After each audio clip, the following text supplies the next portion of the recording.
Hello student, M के study point में आप लोगों का स्वागत है। आज हम लोग आईसीसी क्लास 10 साहित्य सागर की पुस्तक की पहली कविता जो साखी है, कबीरदास द्वारा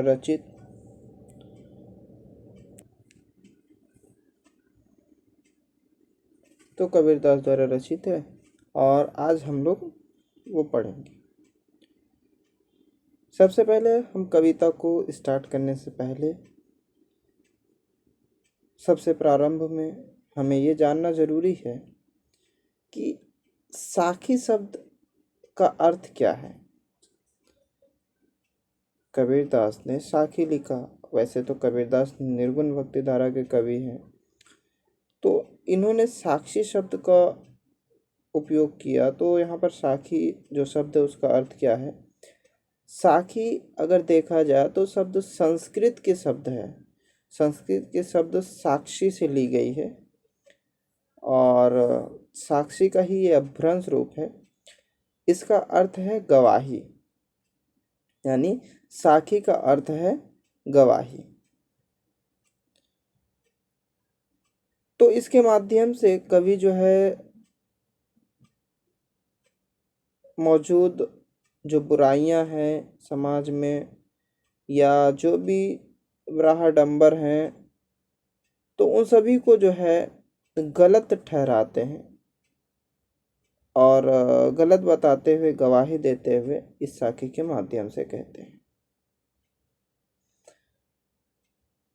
स्टूडेंट, अब हम लोग बढ़ते हैं कविता की ओर।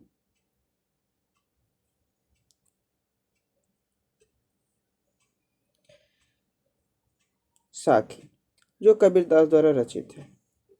साखी, अगर हम लोग पहले साखी को ध्यान दें तो इसके माध्यम से कबीरदास जी ने क्या कहा है। पहले साखी में कबीरदास जी कहते हैं, गुरु गोविंद दो खड़े, काके लागू पाए, बलिहारी गुरु आपनो जिन गोविंद दियो बताए। सबसे पहले स्टूडेंट्स, आप लोग जो कठिन शब्द हैं उनका अर्थ लिख लें। कठिन शब्द के का अर्थ, गुरु का मतलब होता है, आपको पता ही है, शिक्षक, और जो आपको कुछ शिक्षा दे वो गुरु होते हैं। गोविंद का अर्थ होता है ईश्वर, भगवान। गोविंद का अर्थ होता है भगवान, ठीक है। दो मतलब क्या होता है। दो मतलब, दो का अर्थ होता है दोनों। दो का अर्थ होता है दोनों।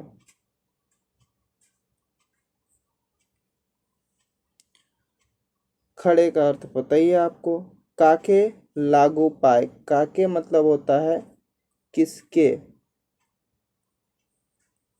काके मतलब होता है किसके।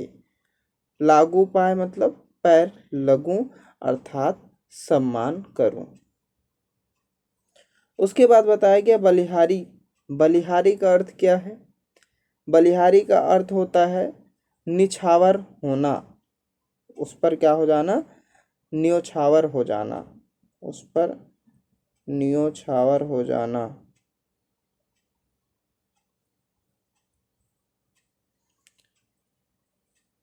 ठीक है, न्योछावर होना।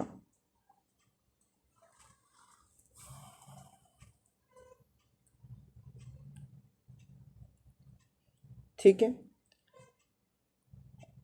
गुरु आपनो, आपनो मतलब पता ही है, अपना। जिन गोविंद दियो बताए, जिन मतलब जिन्होंने, जिसने गोविंद के बारे में बताया है। तो पाँव मतलब तो सभी को पता ही है, तो इसीलिए हमने नहीं बताया। फिर भी चरण होते हैं, पैर होते हैं, आप लोग जिसको नहीं पता वो लिख सकते हो, ठीक है। तो अब मीनिंग लिख लिए, इसके बाद अर्थ लिखने के बाद हम लोग इसके अर्थ, उसके भाव को समझने की कोशिश करेंगे, इसकी व्याख्या को समझने की कोशिश करेंगे। इसमें कबीरदास जी कहते हैं, गुरु गोविंद दाव खड़े, यानी गुरु और गोविंद ईश्वर जिसको कहा गया गुरु और ईश्वर दोनों एक साथ खड़े हैं। काके लागू पाए यानी किसके पैर लगूं, किसके पैर लगूं अर्थात किसका सम्मान करूं। गुरु भी खड़े हैं, गोविंद भी खड़े हैं, आखिर सम्मान मैं किसका करूं। तो सोच में पड़ जाते कवि और फिर कहते हैं कि सर्वप्रथम यानी सबसे पहले हमें जो है गुरु मिले थे। सबसे पहले हमें गुरु मिले थे और गुरु ने ही हमें क्या किया कि ईश्वर के बारे में बताया। यानी अगर हमें गुरु की प्राप्ति नहीं होती तो ईश्वर के बारे में भी पता नहीं चलता। इसलिए गुरु हमें पहले मिले और जिन्होंने हमें ईश्वर के बारे में बताया, इसलिए सबसे पहले हमें गुरु का सम्मान करना चाहिए। तो कवि जो है इन बातों को कहते हैं कि हमें सबसे पहले गुरु का सम्मान करना चाहिए, क्योंकि गुरु हमें पहले मिले हैं और गुरु ही हमें ईश्वर के बारे में बताएं। देखो वही बोला, गुरु गोविंदाओ खड़े, यानी गुरु और ईश्वर दोनों साथ खड़े हैं। काके लागू पाए, किसका पैर लगूं यानी किसका सम्मान करूं। बलिहारी गुरु आपनो, मतलब जो गुरु जो है गुरु जो मेरे अपने हैं उन पर हम निछावर हो जाएं और जिन गोविंद दियो बताए, क्योंकि गोविंद ने मुझे गोविंद के बारे में मुझे गुरु ने ही बताया है। ठीक है स्टूडेंट, यहाँ तक आप लोगों को क्लियर होगा। और उसके बाद जो है दोस्तों आगे बढ़ते हैं, जिसमें बताया गया जब मैं था तब हरि नहीं। दूसरा साखी में क्या बोला, जब मैं था तब हरि नहीं, अब हरि है मैं नहीं। जब मैं था तब हरि नहीं, अब हरि है मैं नहीं। प्रेम गली अति सांकरी, तामे दो न समाही। यानी सबसे पहला काम हमें यहाँ पर भी वही करना है। स्टूडेंट्स सभी जो है पेंसिल से लिख लो। मैं का अर्थ होता है मैं मतलब मैं नहीं, यहाँ पर मैं का अर्थ होता है अहंकार। यहाँ पर मैं का अर्थ होता है अहंकार। ठीक है, मैं का अर्थ होता है अहंकार। हरि नहीं बोले किया, मैं था तब हरि नहीं। हरि का अर्थ क्या होता है, हरि मतलब होता है ईश्वर। हरि मतलब यहाँ पर ईश्वर को बोला गया है, भगवान को बोला गया है। ठीक है, तो हरि मतलब ईश्वर होगा। अब हरि है मैं नहीं, इसका मतलब भी पता है। प्रेम गली अति सांकरी, प्रेम गली, गली मतलब क्या होता है, गली मतलब होता है यहाँ पर रास्ता, गली मतलब रास्ता होगा। अति सांकरी, अति सांकरी। ठीक है, सांकरी मतलब क्या होता है, जिसको बोल सकते हैं हम लोग सांकरी मतलब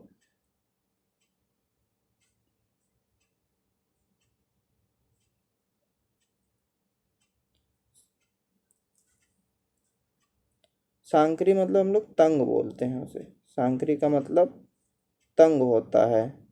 ठीक है, सांकरी मतलब होता है तंग।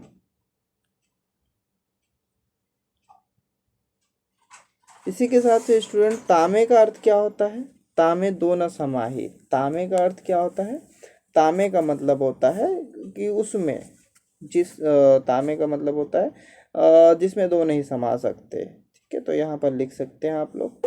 और तामे का मतलब होता है जिसमें। ठीक है, तो इस तरह से अब हम लोग जो है मीनिंग को लिख। समाही, हाँ समाही का अर्थ क्या होता है ये भी आप लोग लिख लें। समाही का मतलब होता है समाना, किसी चीज़ में समा जाना या जो है उसमें रह पाना। तो समानी का मतलब, समाही का मतलब होता है समाना। ठीक है, ये भी आप लोग लिख लो।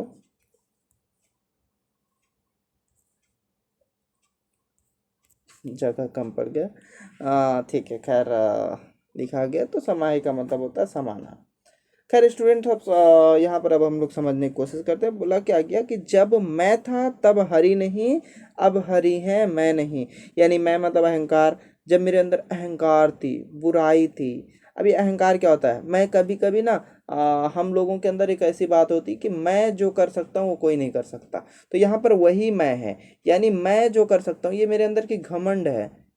ये घमंड दिख रहा है। अगर कभी कभी हम लोग बोलते हैं मैं जो कर सकता हूँ कोई नहीं, यानी जब मेरे अंदर अहंकार होगा, मेरे अंदर घमंड होगा, तब हरि नहीं, तब उस मेरे अंदर क्या होंगे, अच्छाई नहीं है, यानी ईश्वर नहीं होंगे। अब हरि है, मैं नहीं। और जब मेरे अंदर हरि यानी ईश्वर आ जाएंगे, मेरे अंदर ईश्वर के प्रति प्रेम होगा, तो मेरे अंदर बुराई नहीं होगी, मेरे अंदर घमंड नहीं होगा, मेरे अंदर से घमंड खत्म हो जाएगा। क्योंकि प्रेम गली अति सांकरी, फिर आगे क्या बताया गया है, प्रेम गली अति सांकरी। प्रेम गली जो है अति सांकरी, जो प्रेम का जो मार्ग है, प्रेम का रास्ता जो है हमारे हृदय में, प्रेम का जो रास्ता है वो बहुत ही तंग है, बहुत ही सांकरी है, तामे दो न समाये। क्योंकि इतना पतला है प्रेम का मार्ग, क्योंकि उसमें दो नहीं समा सकते। प्रेम गली अति सांकरी इतना तंग है कि जिसमें दो नहीं समा सकते, या तो अच्छाई समा सकता है या बुराई समा सकता है। तो यहाँ पर आप बता सकते हैं कि कवि प्रस्तुत पंक्ति के प्रस्तुत साखी के माध्यम से कहते हैं कि जब मेरे अंदर अहंकार था, जब मेरे अंदर बुराई था, तब मेरे अंदर अच्छाई नहीं था, मेरे अंदर ईश्वर का वास नहीं था। जब मेरे अंदर ईश्वर का वास हुआ तो मेरे अंदर से बुराई नष्ट हो गया, बुराई खत्म हो गया। क्योंकि प्रेम का मार्ग जो है, प्रेम का रास्ता जो है बहुत ही तंग है, जिसमें दो नहीं समा सकते, या अच्छाई समा सकता है या बुराई समा सकता है। यानी हमारे अंदर अहंकार शून्य जो हृदय होगा, उसी में ईश्वर का वास हो सकता है। ठीक है स्टूडेंट, उम्मीद है समझ में आया होगा। अब हम लोग बढ़ते हैं तीसरे साखी में।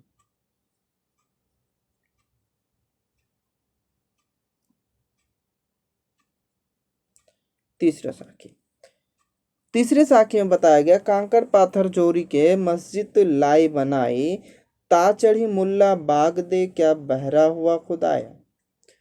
यानी कंकर मतलब क्या होता है, कंकड़। ठीक है, काकर लिखा हुआ है, उसको बोलते हैं कंकड़। पाथर मतलब होता है पत्थर। जोरी मतलब होता है जोड़कर। जोरी मतलब क्या होता है, जोड़कर, मतलब इकट्ठा करके उसको जोड़कर। मस्जिद लई बनाए, मतलब मस्जिद लई बनाए। ठीक है, लई बनाए मतलब बना लेते हैं। ता चढ़ी, ता मतलब उसके ऊपर, चढ़ी चढ़कर। मुल्ला बाग दे, मुल्ला क्या करते हैं, अजान देते हैं। मुल्ला यानी मौलवी क्या देते हैं, बाग देना। बाग मतलब होता है अजान देना। ठीक है, बाग मतलब होता है अजान देना, तो उस पर चढ़कर मुल्ला अजान देते हैं। क्या बहरा हुआ खुदाई, कबीर कहते हैं क्या तुम्हारा खुदा बहरा है। तो इसके इस साखी में कबीर क्या कहना चाहते हैं ये सुन लो। कबीर ने इस साखी के प्रस्तुत साखी के माध्यम से जो मुसलमानों पर जो है प्रहार किया है, मुसलमानों के ब्राह्मणों पर जोर दिया है। और उनका कहना है कि कंकड़ पत्थर जोड़कर मुसलमान जो वंश है वो क्या करते हैं, मस्जिद बना लेते हैं और उसके ऊपर फिर चढ़कर मुल्ला अजान देते हैं। ठीक है, मस्जिद लाई बनाई यानी मस्जिद बना लेते हैं, और उस पर फिर ताचड़ी मुल्ला बाग दो, उस पर चढ़कर मुल्ला जो है अजान देते हैं, क्या तुम्हारा खुदा बहरा है। यानी कबीर के कहने का अर्थ है, कबीर के कहने का आशय है कि ईश्वर मन में बसते हैं, ईश्वर को मन से पुकारा जाना चाहिए, उनके लिए किसी बाहरी आडंबर की आवश्यकता नहीं है, बाहरी दिखावे की ज़रूरत नहीं है। ईश्वर मन में बसते हैं और उन्हें मन से पुकारना चाहिए। ठीक है स्टूडेंट, फिर ठीक है हम लोग आगे बढ़ते हैं। आगे देखते हैं कि साखी नंबर 4 में कबीर दास जी ने क्या बताया है। कबीर दास जी कहते हैं, पाहन पूजे हरि मिले तो मैं पूजू पहाड़, ताते ये चाकी भाली पीस खाए संसार। यानी अब यहाँ पर कबीर दास जी चौथे साखी में हिंदू जाति पर जो है प्रहार करते हुए कहते हैं कि पाहन पूजे हरि मिले तो मैं पूजू पहाड़। अब पहले हम लोग अर्थ यहाँ पर लिख ले। पाहन का जो अर्थ होता है, पाहन का मतलब होता है पत्थर, पूजे मतलब पूजना, हरि मतलब ईश्वर होता है, जैसे कि हम लोग पहले साखी में और दूसरे साखी में देख ही चुके हैं। ठीक है, हरि का मतलब ईश्वर होता है, मिले मतलब होता है मिलना।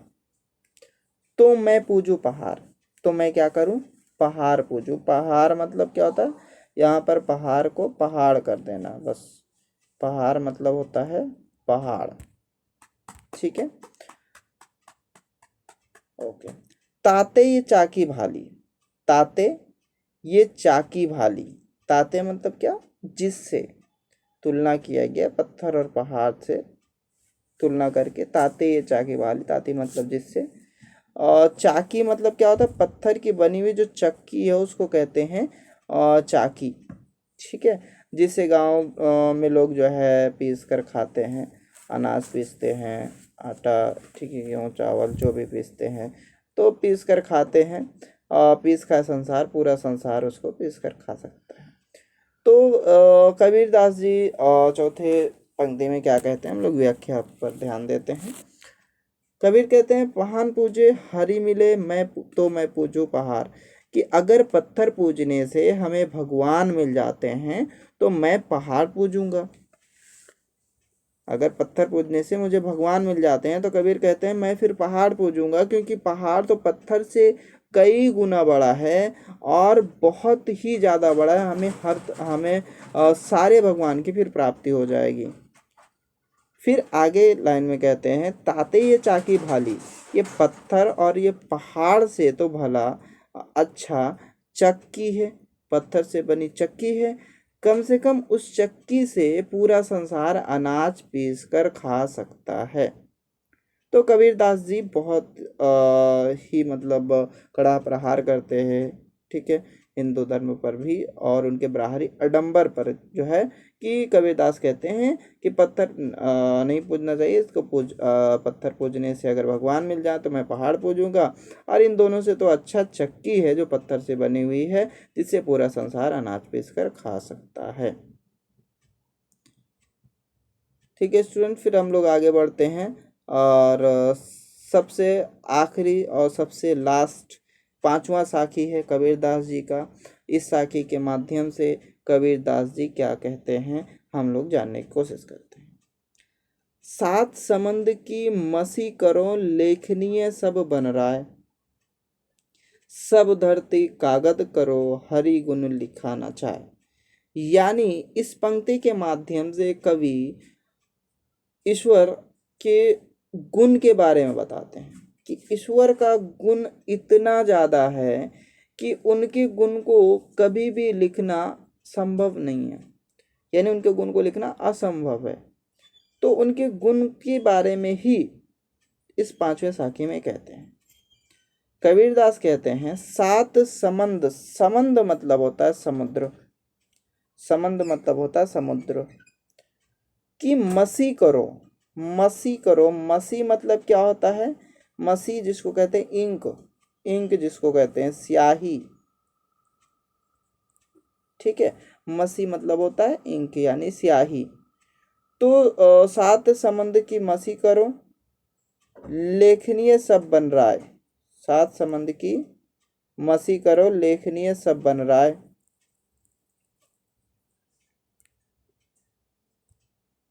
लेखनी मतलब क्या होता है, लेखनी मतलब होता है कलम, पेन। ठीक है, लेखनीय मतलब कलम पेन। बन रहा है मतलब क्या, सब मतलब तो पता है पूरा। बन रहा है मतलब होता है पेड़ पौधे। स्टूडेंट आप लोगों को पता होगा कि पहले जो है ऐसे स्टैंडर्ड पेन नहीं होते थे। पहले लोग जो है वो लकड़ी के सबसे पहले तो पंख जो होता था, पंख से स्याही लेकर लिखे जाते थे। उसके बाद फिर लकड़ी से पेन बनाए जाने लगे और फिर उसको स्याही से में डालकर स्याही उसमें लकड़ी में लगाकर लिखे जाते थे। तो वही चीज़ यहाँ पर कवि कहते हैं कि सातों समुद्र को मैं अगर स्याही मान लूं, लेखनीय सब बन रहा है, जितने भी दुनिया में पेड़ पौधे हैं सभी को मैं पेन मान लूं, सभी को मैं पेन मान लूं, कलम मान लूं। सब धरती कागज करो, सब धरती पूरी धरती कागज करो। कागज मतलब होता है कागज, कागज मतलब होता है कागज। लिखते चलना सभी, ठीक है, अपनी किताब में पेंसिल से लिख कर रखो। सब धरती कागज करो, हरि गुण लिखा ना जाए, यानी सारी धरती को हम कागज मान लेंगे, हरि गुण लिखा ना जाए, फिर भी हम ईश्वर के गुण को नहीं लिख सकते। फिर भी हम ईश्वर के हरि गुण लिखा ना जाए, हरि मतलब ईश्वर होता है, गुण मतलब होता है उनकी अच्छाई को लिखा ना जाए, यानी हम लिख नहीं सकते। यानी सातों समुद्र में जितना पानी हो सभी को हम इंक की तरह मान लेते, स्याही मान लेते, सारे पेड़ पौधे को हम अगर कलम मान ले, पूरी धरती को अगर कागज मान ले, फिर भी ईश्वर के गुण को लिखेंगे तो ये धरती छोटा पड़ जाएगा, फिर भी हम ईश्वर के गुण को नहीं लिख पाएंगे। ईश्वर का गुण इतना ज़्यादा है कि हम लोग आज जो है कभी भी नहीं लिख सकते उनके गुण को, असंभव है। तो कबीरदास जी जो है अपने पांचों साखी के माध्यम से ये संदेश हम जैसे पाठकों को देने की चेष्टा की है। तो इसमें किसी भी प्रकार से अगर आप लोगों को असुविधा हुई हो, कुछ भी समझ में ना आया हो, तो प्लीज़ कमेंट ज़रूर करना, और पसंद आया तो लाइक करना, और ऐसे ही कविता को जानने के लिए, कविता को समझने के लिए, और भी बहुत सारी कहानियों को समझने के लिए आप हमारे चैनल को सब्सक्राइब करके रखें। और आज के लिए इतना ही, बाकी धन्यवाद।